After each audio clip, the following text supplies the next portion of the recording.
Hi, and welcome to a brand new episode of A Champion's Mind. Today, we have one of my personal biggest inspirations in the Muay Thai world. She's won more belts than I can list, and her fight record is 253 fights for 170 wins with an amazing 89 KOs. But to be honest, that's not why she inspires me. She has authentically documented her 11-year fight journey, sharing with us her ups and downs, highs and lows, personal breakthroughs, and everything else in between. Today, we have Sylvie von Duuglas-Ittu. Welcome to the show.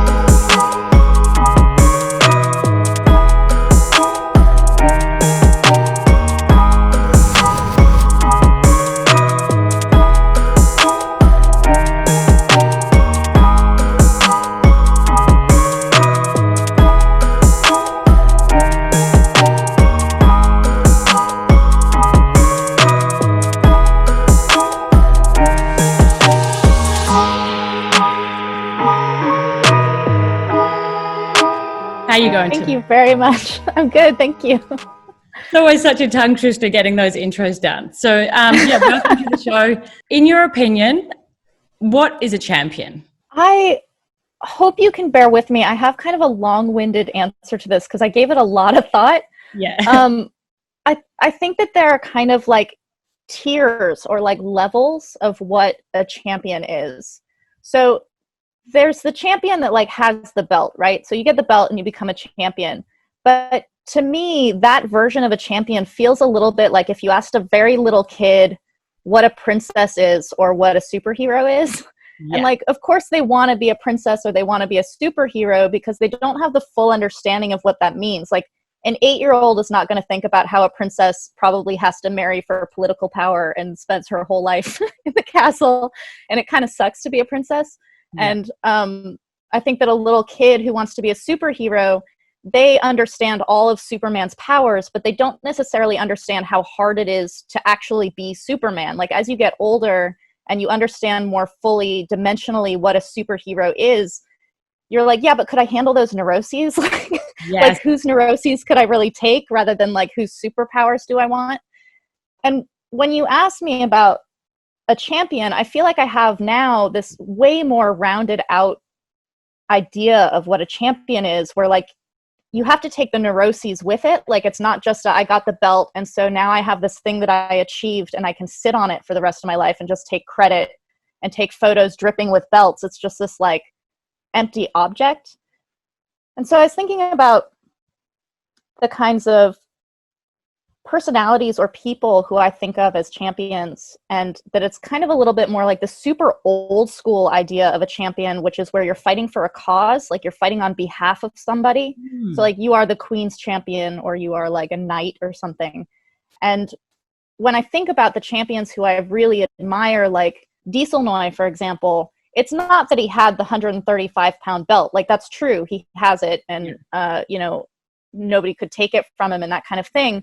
But it's not the once you become a champion, you can sit there with it. It's not a static state. It's not I achieved it in the past and now I take credit for it.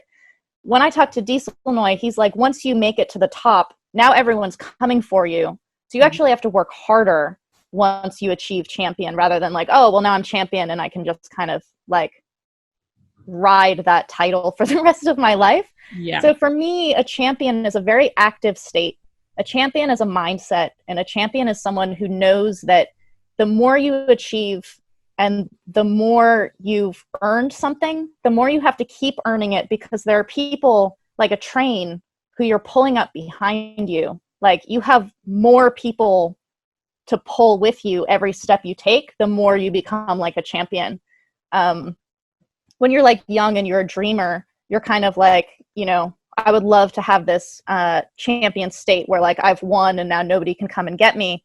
But I think that when you actually achieve those states, you actually just have this kind of like superhero neuroses of like carrying the whole world with you. So for me, a champion is someone who in an active state is fighting for an idea or a moral or a value at all times. And one thing that I've definitely noticed in all your themes is it was never about the fight record or what belts you had. It was much more than that. And that was really cool because I think there's just like this huge thing about like the undefeated record or, you know, obviously you decided to fight one day. What was your motivation at the very beginning? What was your why? It was a change because when I very first started Muay Thai, I did not want to fight. I thought it was something that I would just kind of do because I thought it was beautiful. Yeah. And coming up on maybe 7 or 8 months into training, I kind of realized that I could do things when I say a gym setting, I actually mean my first teacher's basement. So it's like, It's not a big elaborate gym. It's his basement. But I was realizing that I could do these things. Like my body was doing these things that I had initially been interested in Muay Thai for, like the movements were really beautiful, but I was realizing more and more that unless you can do it under pressure, you don't actually have any of those things. Like you can have great gym Muay Thai, but if you can't do that under pressure, you don't really have any of those techniques. And so when I had that realization, which I think kind of just came out of nowhere as far as I can remember, I was like, I have to fight. And my trainer was not into it. He didn't want me to do it at all. Yeah. And I ultimately had to like kind of be a bad student and tell him, I'm going to fight whether you like it or not. And it would mean a lot to me if you would come with me, but you don't have to. And he came with me, which was pretty incredible as a move on his part. Yeah. Awesome. And how's it changed? So obviously now with 253 fights, obviously something has progressed as you as a person. What is your why now? I think it's actually very much the same. It's just become more detailed. So I'm still trying to do the things that I want to do under pressure, but I think that before it was kind of like I wanted to be good, like this abstract good. And I think that it's become more detailed now where it's a feeling that I want to have. Like I want to feel composure, or I want to feel dominance rather than I want to look composed or I want to look dominant.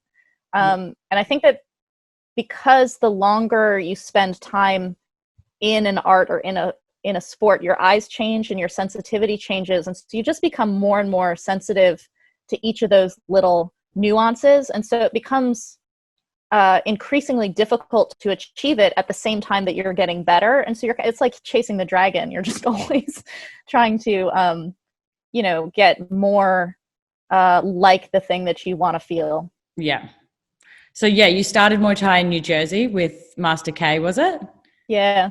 And then I think he got a bit sick and then you decided to come over to Thailand. Is that correct? Yeah. So I fought once that time that I told Master K that I was going to do it whether he liked it or not, and it would be great if he would come.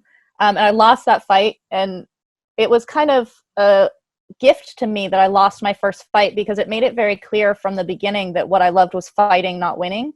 Yeah. I think people who have a little bit of a winning streak and then they lose after a few, I think it kind of like messes with your head. I feel lucky that I lost straight away. But Master K had a blockage in his heart and he ended up having to have angioplasty. It's incredible that he was able to do what he was able to do with like 70% of his heart blocked off. Yeah. But it was scary. It was very scary when he had to go in for that surgery. He was already in his 70s. He's now in his early 80s. And it just kind of made me and my husband realize that we didn't have forever with him, and that we felt like we kind of owed it to him to go kind of learn more of a foundation and really see, the motherland of where Muay Thai comes from and that kind of thing. And then once we've actually been here and seen it, it was like, okay, well, we obviously have to come back and do this for longer. Yeah, now you're just stuck there. Yeah.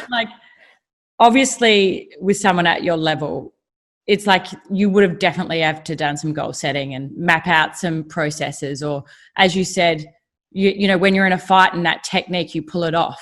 That's like that winning feeling to you that you chase, that dragon. How do you map that out? Like, what's your process? Because I feel so many people struggle to do that. So, you know, if you could share that with us, it would be amazing. I think that in my goal setting, I've always chosen things that seem pretty impossible.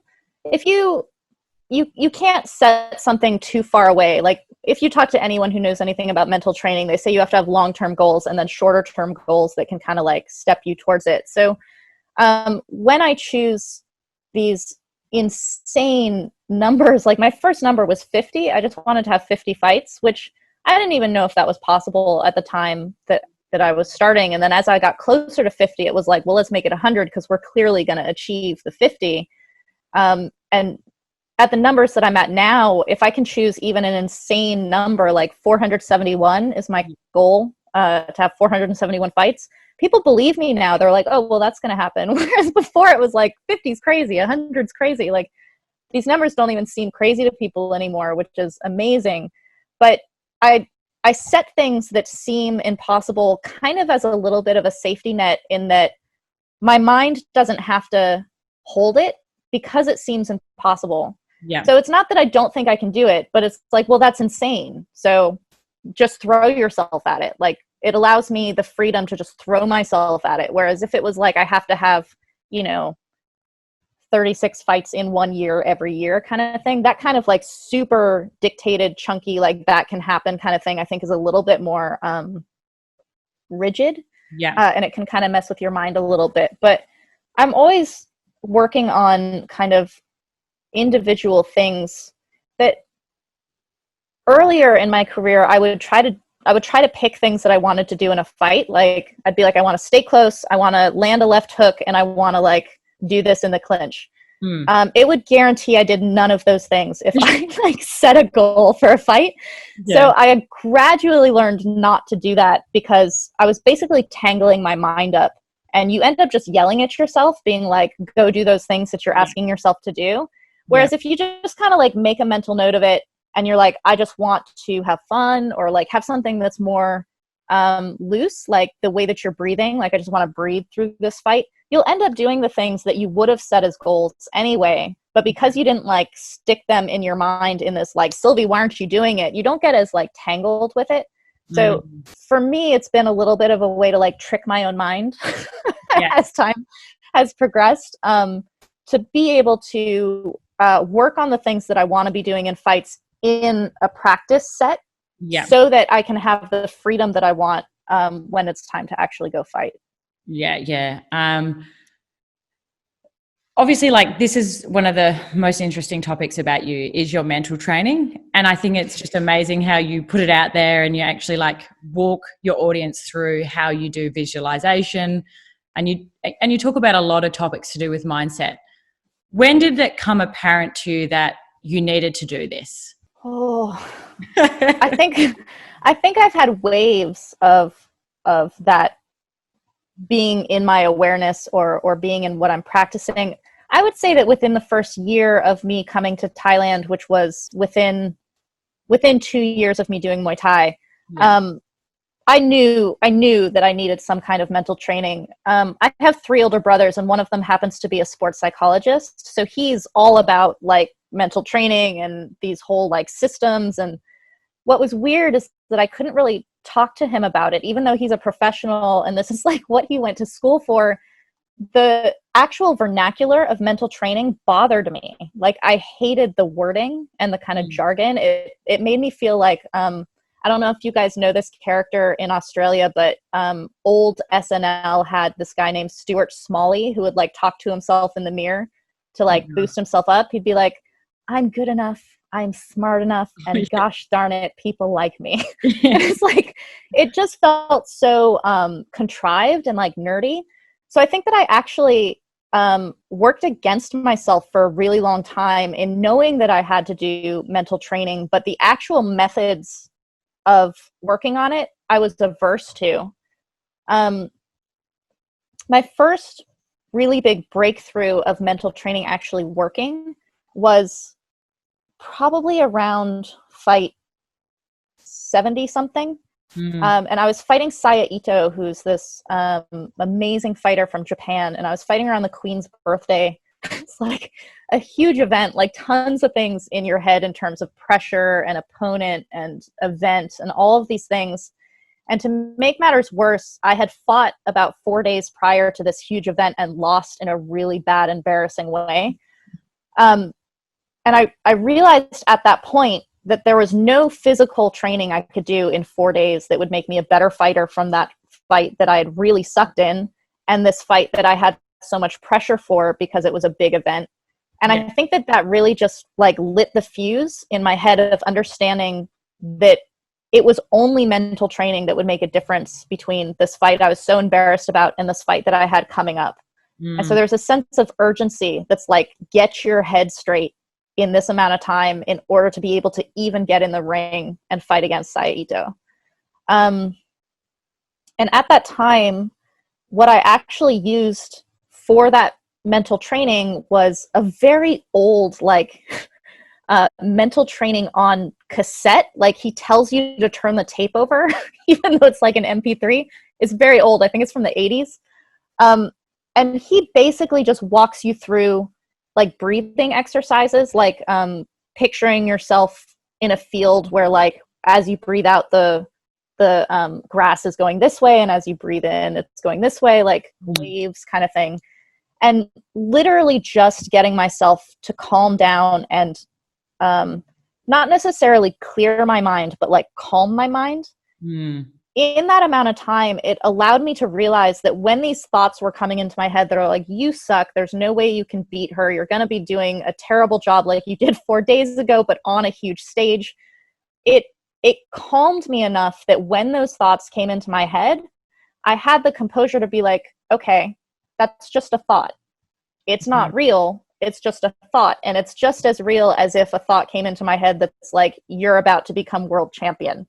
Yeah. They're both thoughts. They're both fake. So I think that just being able to let go of the inner criticisms and things like that come into your head when you're under pressure made a huge difference for me. And from that moment, I ended up having a really good fight on the Queen's birthday. I ended up winning. I beat Saito, and it was like this big monumental fight for me that came about from the seriousness of that mental training. I think it revealed to me something that had been a problem in my mental training prior to that, which was that I was constantly trying to band-aid over my natural negative thoughts with positive thoughts. And I'm such a person, I'm actually very stubborn. So if I tell myself a thought that I don't believe, I'll have a second thought right after it that counters it, because I'm a jerk, because I'm like very stubborn. So if I'm not feeling well and I just try to paste the like, but I'm great on top of it, I don't feel that. I don't believe that. So I think that within those couple of days, I realized that just getting to neutral, like not necessarily jumping up into positive thoughts and not dwelling in the negative thoughts, but just making it neutral. That's like, that is a thought, and not even judging whether it's good or bad. I think that was like a launching pad for me personally in terms of when my mental training really took off and started to change. Yeah. And did it take like ups and downs, and did it evolve? Did you find like techniques that worked better for you? Yeah, it's evolved many, many times over. I was writing in a journal for a very long time that was just recording my thoughts before, during, and after training. Yeah. Like just writing down what I was thinking in those 3 stages. And honestly, that process, the reason that process works is it's just making you aware of your thoughts. So many times, if we're not paying attention, we think that something caused a thought that we actually walked into the gym with already. Yeah. And so you're like, oh, I feel bad because Nan kicked me. But you already felt bad before you even walked in the gym. And then you found like a reason to kind of justify it. And I think that even just being able to be aware of the kind of grooves, the mental grooves that you already have, that like, you walk into a space and your head is like, oh, I know how I feel when I'm here. And you just kind of go into that groove. Being able to see that or be aware of that helps you a little bit, not right away, but it helps you be able to kind of nudge yourself out of it and choose things along the way and start choosing different thoughts until they become more, I'm always going to use air quotes when I say natural, because we think that we're like naturally very negative or naturally very positive, and that's not the case. We actually just have habits, and you can record over them, but you have to do it very, very consciously. Yeah, I could definitely relate to that negative self-talk. Like a big thing I tell myself is like, I'm 32 now. I'm old, especially in Thailand, where you have no baby. And then I was like, oh, my kicks are slow. I'm old. And this was the story I created for myself. Yeah. And then my coach was like, your kicks are so fast. Get that out of your head. Like, you can do this. Yeah. Totally. And it is habit, because we just want to go to what we do. Yeah. Yeah. It's weird. My husband says it to me all the time. He's like, you feel good feeling bad. And it sounds crazy. You're like, I don't feel good. I feel really shitty. But the word good isn't quite right. It's I'm comfortable feeling bad.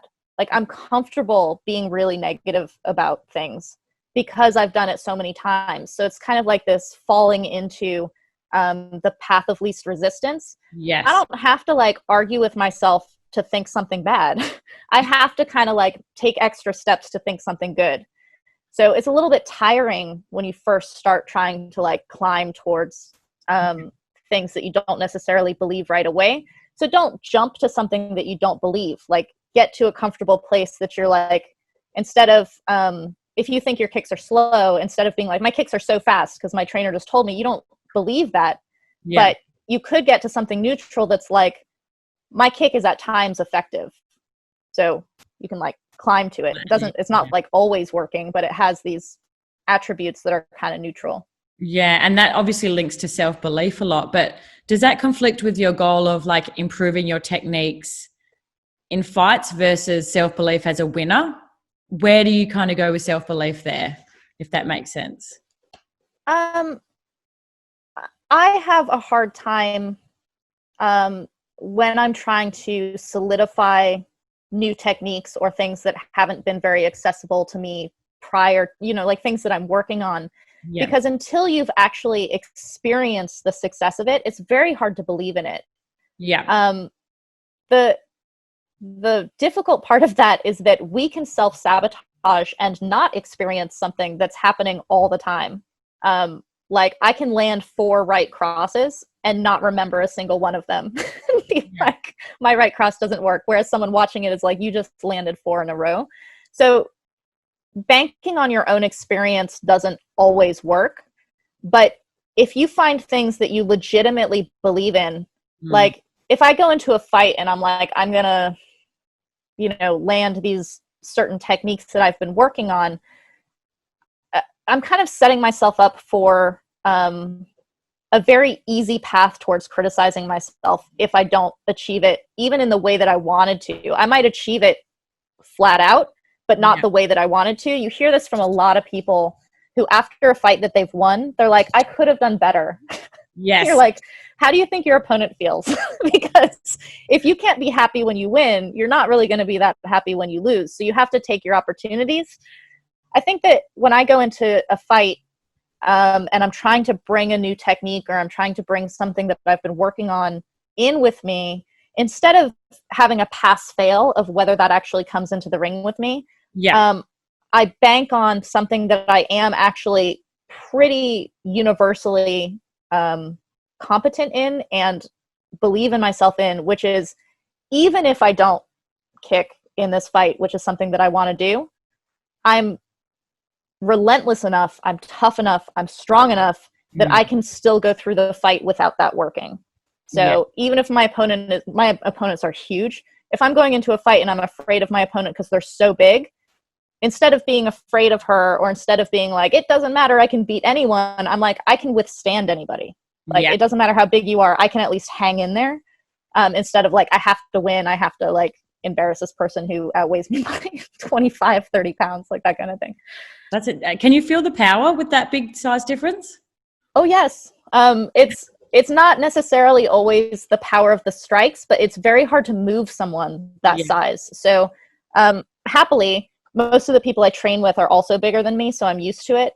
But there are times that I take a pretty big jump in terms of someone being that much bigger than me, and it's like, they're very hard to move. And so it feels like your brain wants to tell you, you can't move this person, or this thing that you normally do isn't working. Yeah. And I have to remind myself to be patient. It's like, it's not working in round 1, but it will work in round 4 when she starts getting tired. And it's always the case. Like, it just requires more patience rather than like, panicking about how hard it is to move somebody in round 1 or 2. I think patience is a huge thing. Like, obviously I've only had, like 15 fights, but I'm definitely getting to that point where I need to learn patience, because if it doesn't happen the first time, I'm like, shit, why did that happen? Especially Totally, if you're like a forward fighter as well. Like, I find when I started fighting a few counter fighters, I was just like, I just feel like I'm chasing. Yeah, there are things that weirdly your opponent makes you feel something about yourself, and that's actually how they're beating you, is they make you feel embarrassed, or they make you feel frustrated, or they make you feel like I can't catch you or something like this. Like, I can remember so many fights where it was like round 3 or 4 that I realized my opponent was southpaw, and I'm like, what the hell? Like, why did that take me so long to even clock that? But it's because you have like sensory overload anytime you get in the ring, and really the point of mental training is how to like narrow your focus and like how to keep track of the things that are more important. Yeah. And you have to do all that work outside of the ring, because you're not going to suddenly become good at it 2 minutes at a time, round by round. When you get in the ring, you have to do all of that work in the same way that like you kick a bag, 500 times over a period of months, how many thousands of times you're kicking a bag so that you can land 1 or 2 really good kicks in a fight. You have to do all this mental training outside of the ring so that you can have a few good recoveries during the 6 to 10 minute fight that you're actually in the ring. So in the training and the mental stuff, so obviously like we can do thousands and thousands of kicks and run and do pads and pads, but do you do like sparring rounds where you might get your sparring partner to mimic something that you struggle with and then work on it like that? Or do you do it in a completely different way? I don't think that I can make my sparring partner make me feel something other than that I'm making myself feel that way. So just putting myself in pressure over and over again allows me to kind of work those muscles. Mental training is so hard, because if you want to do physical training, if you want to become a weightlifter, if you want to start from, in America, we call it couch to 5K. So if you have no experience as a runner and then you want to run 5K, you have like a program. And people tell you, run this many junk miles, go this distance on this day. Like, there are regimens that you can follow, and it's physical, and you can Google it, and it's like, okay, I did my work today. For mental training, it's not like that. It's not as like clear as physical training is. And even if you read the kind of description of how you can walk yourself through these processes, our brains are really, really good at following paths that they're more comfortable with, or being like, okay, I read it and I agreed with it, but I'm not actually going to do the work, which I do a lot of, where I'm like, I totally understand what the point of that exercise is, but then I don't literally like write out what the thing is. Yeah. And so I think that with mental training, it's far more personally intuitive. Like, what stresses me out in sparring might not stress out another person. And so really what you're telling someone is get yourself stressed rather than have your sparring partner do this kind of thing. And you can get stressed out over things that make no sense to other people. Like, you can be sparring a complete beginner who like can't even throw a 1-2 at you, and it's embarrassing if they land something on you. And so now you're in this like mental tangle that's like, oh my God, I totally just lost to someone who has 1 month of training. And it's like, you did that to yourself. And you can actually throw out a lot of really good opportunity and a really, really good training with that kind of mental pattern. And it's so hard to get yourself to stop. It's really, really hard to get into those useful moments of mental training. And so this is one of the reasons that I think that marrying really high volume of physical training works really well for mental training, is because the same processes work where if you do like an hour and a half of physical work, 2 minutes of that when you're the most stressed is actually the most valuable. Like, you did an hour and a half of work for 2 minutes of growth. And that happens with mental training in a really strong way. So I think getting yourself tired and getting yourself stressed and then having done the work in less stressful situations that you can kind of like get yourself recovered in those really, really short windows, that's how you make the most growth mentally. But you have to do the work when you're not in those situations so that it's not so hard when you are in those situations, which is hard to do because like when we feel good, we're like, I feel good. I don't have to do any mental training. Yeah. When you feel bad, you're like, shit, I wish I'd done 2 hours of mental training this week. Like it's a tricky thing where you have to work on the muscle at times that you don't feel like you have to. Like you have to work on it so much in order to get those tiny, tiny moments of recovery when you really need it. Yeah, awesome. And obviously you guys have been living in Thailand. Is it 10 years now? No, it's just past 8. 8 years, yep. Yeah. And being a female in Thailand, especially from like the Western point of view in Australia, it's like the dream country. Every girl I know wants to go live there. They want to quit their job, have heaps of good fights. And, you know, they're sold these easy matches. And I think it's just a perception that's not reality. What are some things that you've just had to accept as a female in Thailand? Oh, that's a long list, Whitney. I could write a book on this. Yeah. It's one of the things I've had to accept is that because there's no path, you will always be chopping your way. Always, always, always. Like when men come here, there's a path. Like they can get put on this track and everyone knows how that works and they just kind of follow the track. And so it's like, you just go this way. For women, we either have no track where it's like just crazy, where we're constantly running up against things that people are like, oh, well, that's never been done before, so it can't be done. Or we're put on a track that other women have done that have absolutely nothing to do with what we're doing, but because it was a woman, that's where we're going also. Yeah. So I think that men in the long run, they've been coming to Thailand for so much longer. They're so much more recognized by Thai fighting culture. It's like you have a place here, you go do what the other men are doing. For women, I think that we have to kind of navigate way more often, like even tiny things, like whether or not you stand against the rope the same way a man does, like all of these different things have flags and meanings, and it can be really hard to know what those are when you've just come to Thailand and you don't know the culture. It's very comfortable for Westerners to look to other Westerners to see what to do. And that's really not where you should be looking, because it's like a blind leading the blind situation. I think it's really hard to learn how to like look at what Thais are doing, look at what Thai women are doing. How are they treated when they do that? Do I want that or not? Do I have to like shift and change to this other thing? You mentioned people having this fantasy of coming and having a fight, and they kind of get fed into a system of like the easy fight to make the tourist happy. And I think that can be avoided even on the short term if you make it very clear to your gym when you arrive what your motivations are. Yeah. I think people are shy and they don't know that you need to tell someone that. You assume that it's a gym, and so they know what your motivations are. But Western motivations and Thai motivations are very different.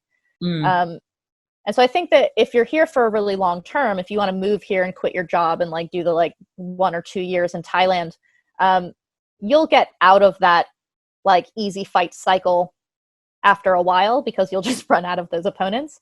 But I think that if you make your motivations clear at the onset to your trainers, that you want challenges, that you want to have hard fights and this kind of thing, I think that you can pop yourself out of that kind of like easy track pretty easily and pretty quickly. Yeah, one thing I noticed was like, obviously the male fighters, there's a huge bond. They are brothers, they sleep together, you know, they're always cuddling. And in a way I kind of felt isolated.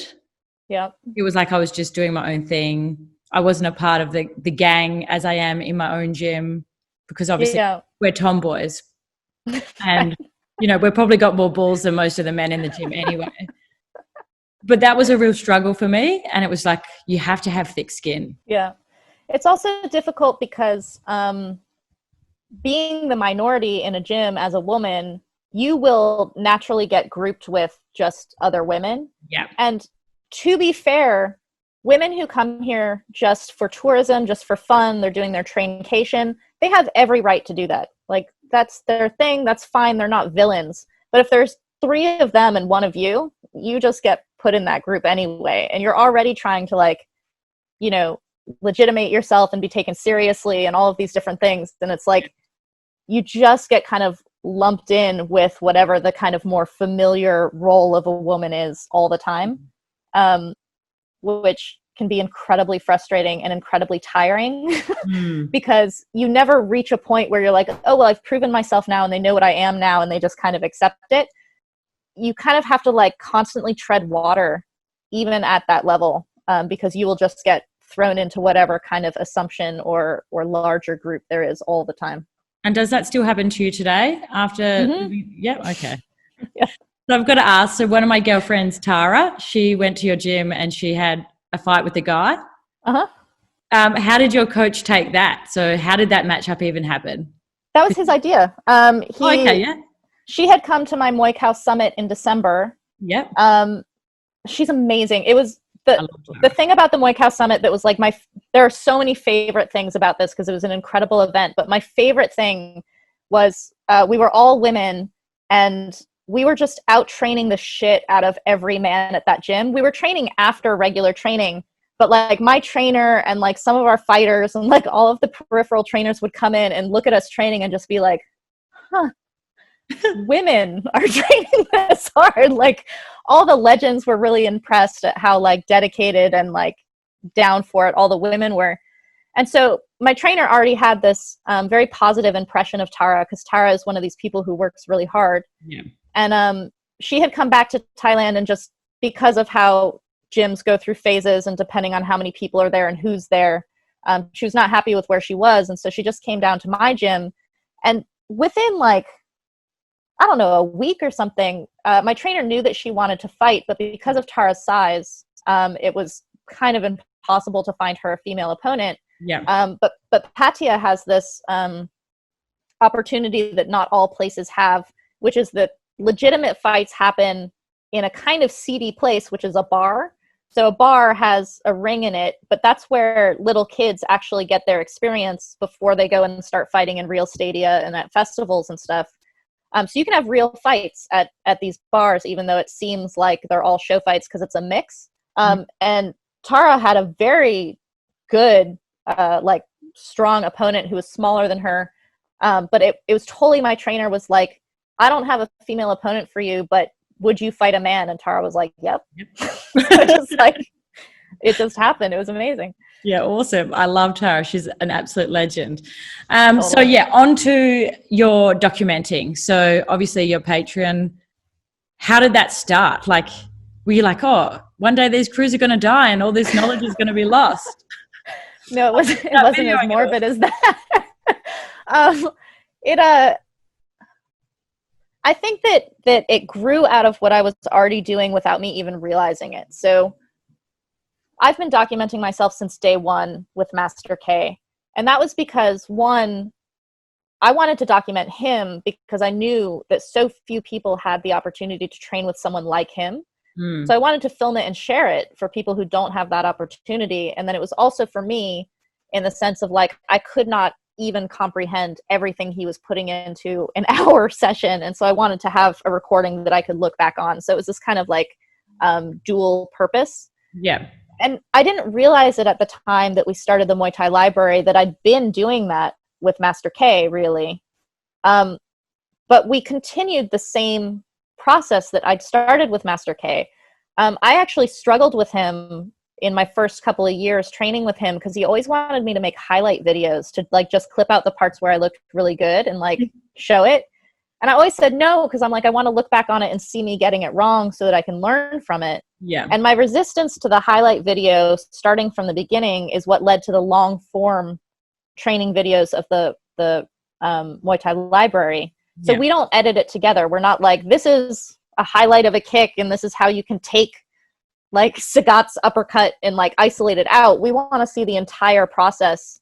And it's really helpful with me as a student not getting it right, because then when people are watching it, they can see it be corrected over and over again, and they can see like what the little details are. And that it takes time and time and more time to get it.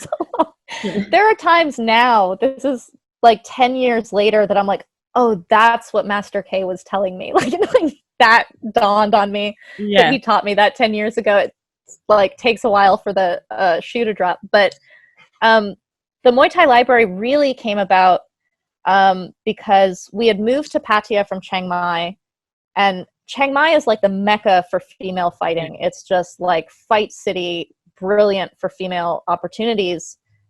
Pattaya, not so much. So when we came down here, I had to start looking for my own fights. I had to start contacting promoters, and like we were traveling all over the place to fight. And it happened to be that we had adopted a street dog, Jaidi, who had to come with us. Like we had to travel with a dog. And the ability to do that was very, very limiting. And so we had to rent a car. We never would have rented a car, like other than because we had to take Jaidi with us. And so out of this weird necessity, the Muay Thai library grew, where we're like, well, we're driving up to a fight, so we might as well see who's in that area and train with them. And so it just kind of like, it grew out of something that we were already doing, but not in a conscious way. It kind of grew out of a value that I've had this entire time, and it started expressing it in a slightly different way. And I'm so proud of it. And we're getting really close to 100 hours now, which was a milestone for us. And I just cannot believe that we're so close to that now. There's so much good stuff in there. Sometimes I go back and I look at stuff and I'm like, God, I can't believe we have this on video. This is so cool. You end up in a rabbit hole. I'm like, oh, I'm just onto my 5th hour of another Sylvie video. What do the coaches think of it? Because, obviously, like, I find that the only reason that Facebook is alive is because of Thai trainers and Facebook Live.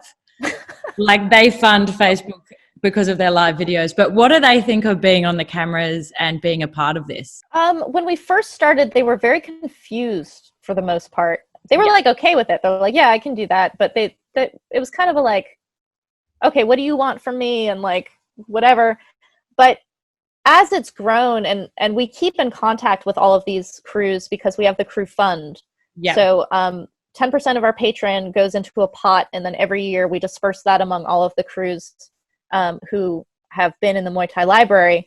And so I maintain contact with all of these people, and I think that they've started to like see each other, and they've started to understand what I'm doing, and they're actually really proud. Like, there are a number of high level legends who share my videos of them with me and drop my name like first name basis, which is a little crazy to me. But I think that what I'm trying to do with it, and what we're trying to preserve the technique, but we're also trying to preserve the men.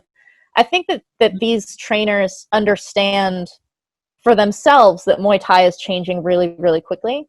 And so anytime I explain to them, I'm trying to preserve the technique from your generation and from the time before, they get it immediately now. They're like, yes, like immediately. Whereas in the beginning, when it was like, show me your technique, they're like, how could I not show you my technique? I'm me. Like, gotta come out.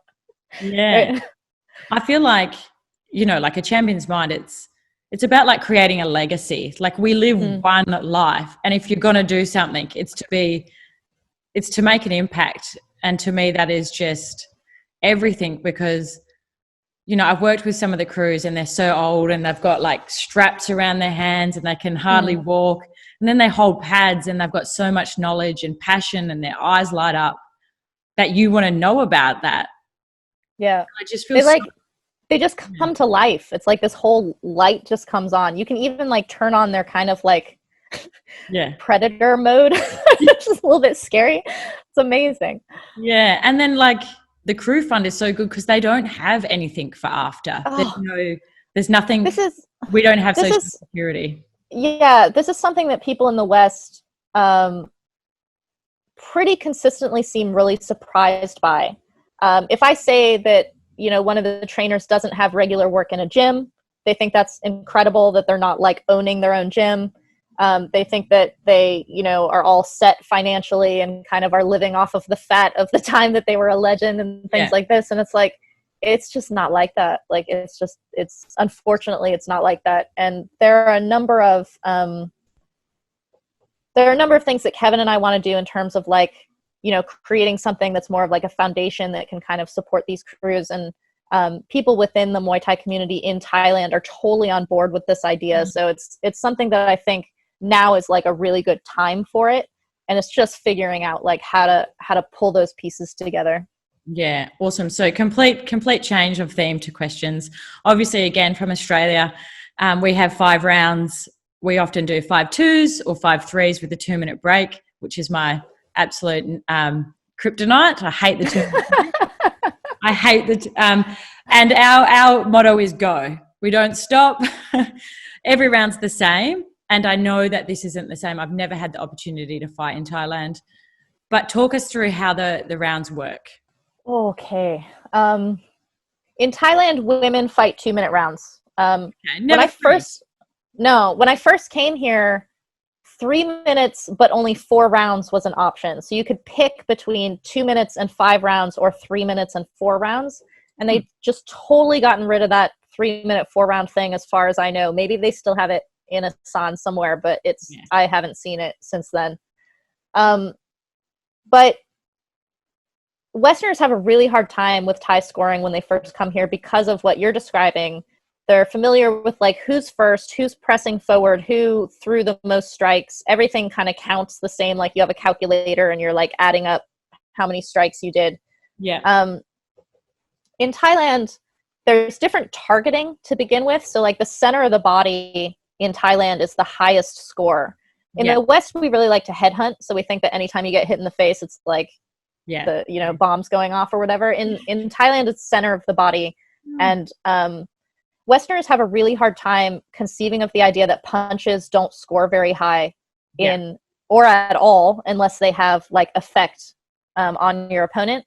The thing that I say or bring up to people who really struggle with this concept, where like, I cannot believe that punches don't score that high, is I'm like, it's the only part of your body that has padding on it in a Thai fight.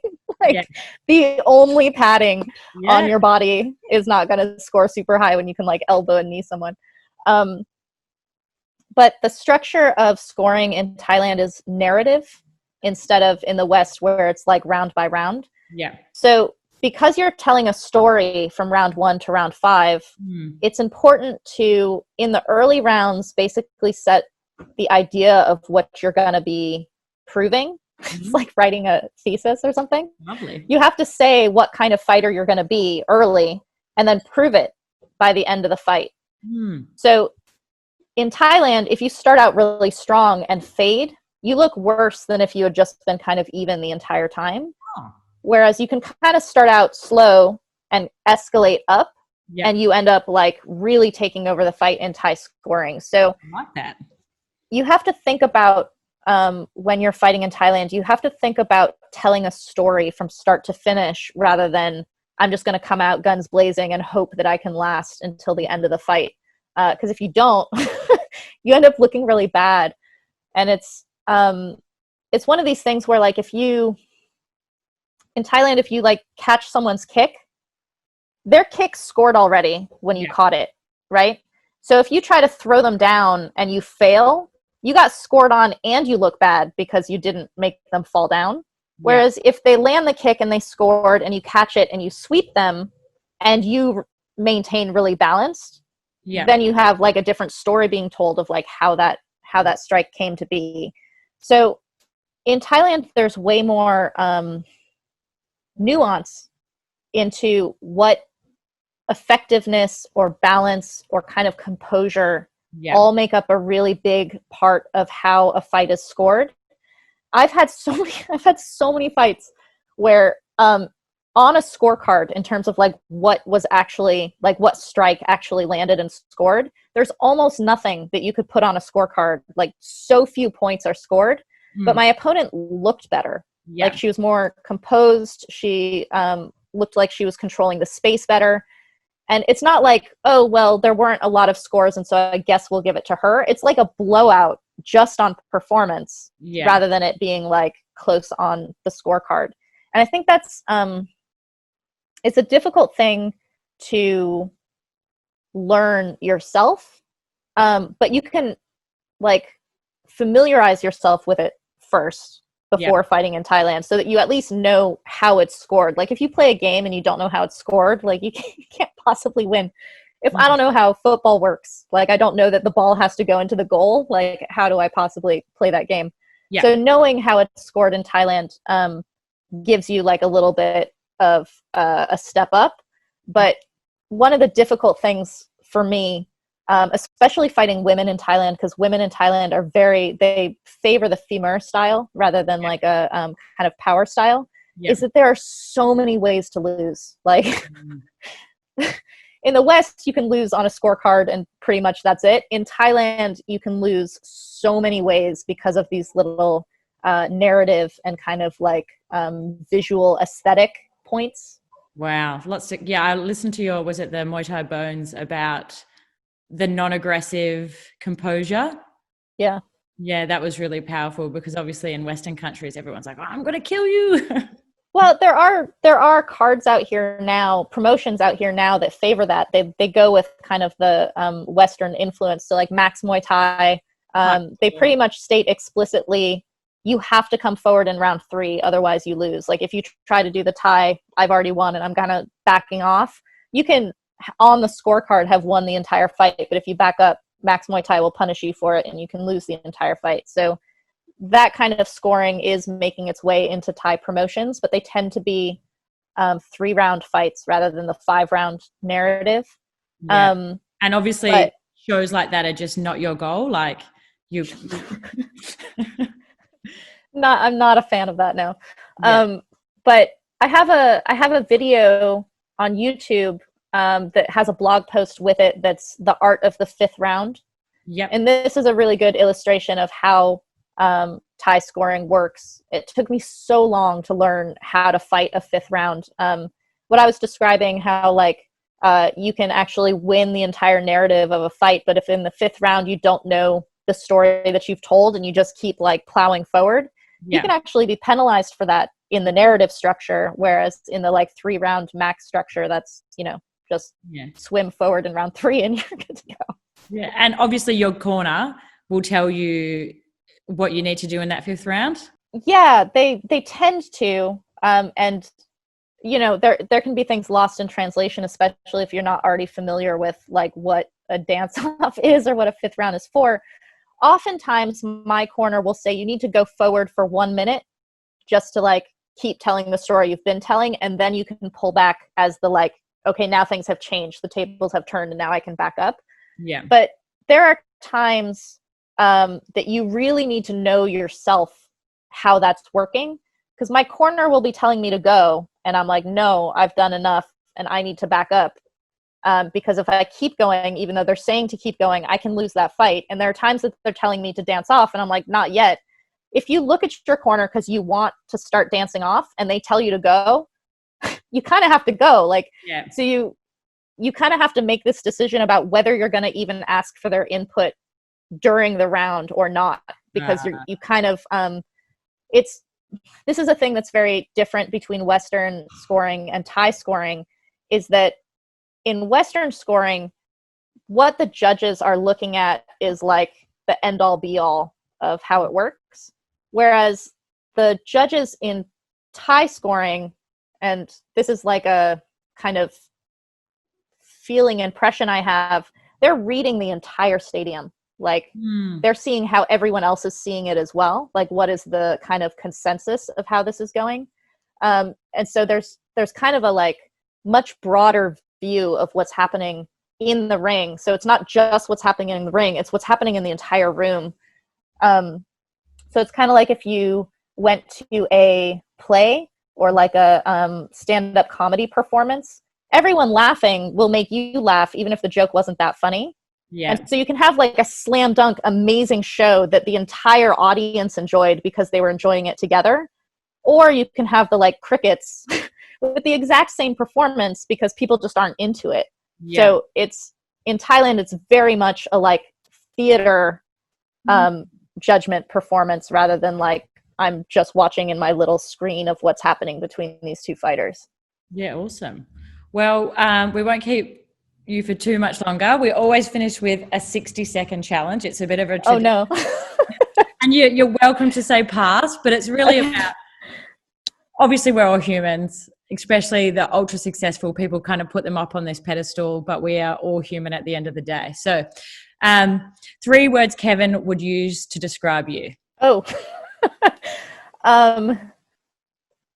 strong, tough, and stubborn, maybe. Your favorite junk food? Oh, chocolate of any kind. Hardest fight? I've had a lot of them.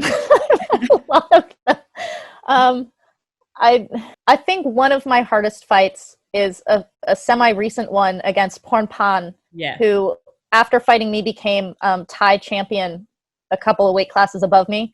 That fight was hard just in terms of, like, she was so big and so long, and I was pulling from, like, the bottom of my energy barrel in order to maintain this composure and this, like, yes, I've won kind of thing. And I think that the struggle between those moments where if I let my composure down, it would completely legitimate her winning that fight, whereas me keeping it up totally legitimated me winning that fight. I think that, like, tension is one of the hardest to maintain that I've ever had. She's a very good fighter. Okay, so 3 items you would take to a deserted island. A book, a pen, and a blanket. I get cold even in hot places. What is the funniest rumor or thing you have ever heard about yourself that wasn't true?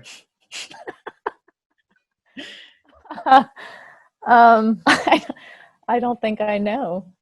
There are people, Thai people in Thailand, who say that I was made under their care, that I find very, very funny, because a lot of people have had influence on me. I give credit to every single person who's ever worked with me, but I would never give all credit to one person. And some of these people like to take all credit for one person. So I find that funny. What would you tell your younger self? Be patient. Celebrity crush? Oh, Tom Hardy. Oh my God, he's mine. He's the best. What was your first job and how old were you? Oh God. My first job was working for the city, and I was, like, planting shrubs and building trails and restoring kind of, like, historic landmarks in Boulder, Colorado. I was like 14. Okay. Biggest talent or upcoming female fighter that you think at the moment?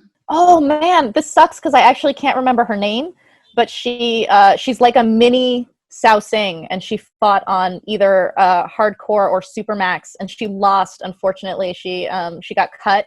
But oh man, in the first couple of rounds that she was fighting, I was like, this girl, how have I never heard of this girl? She's incredible. So I'll try to find her. She's really cool.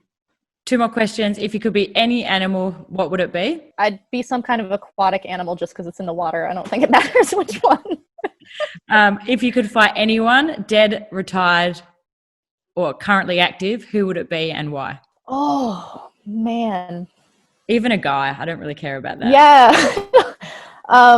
That is a hard question, actually. I feel like I have this weird kind of Scrooge ghost of Christmas past, present, and future, in that because I've done the library, I've stood in front of so many of these legends and have felt a little bit what it would be like to fight them. Yeah. And so I feel like I've kind of experienced a little bit some of these fighters, but I think I would like to experience fighting Karahat in real life, because I imagine it was just so hard. So hard. Awesome. Well, thank you so much for jumping on tonight. It was an absolute pleasure.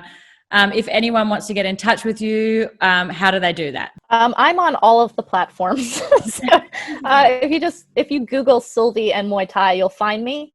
But the best places to find me are my Patreon, because there's such incredible content there, and my website, which is 8limbsus.com.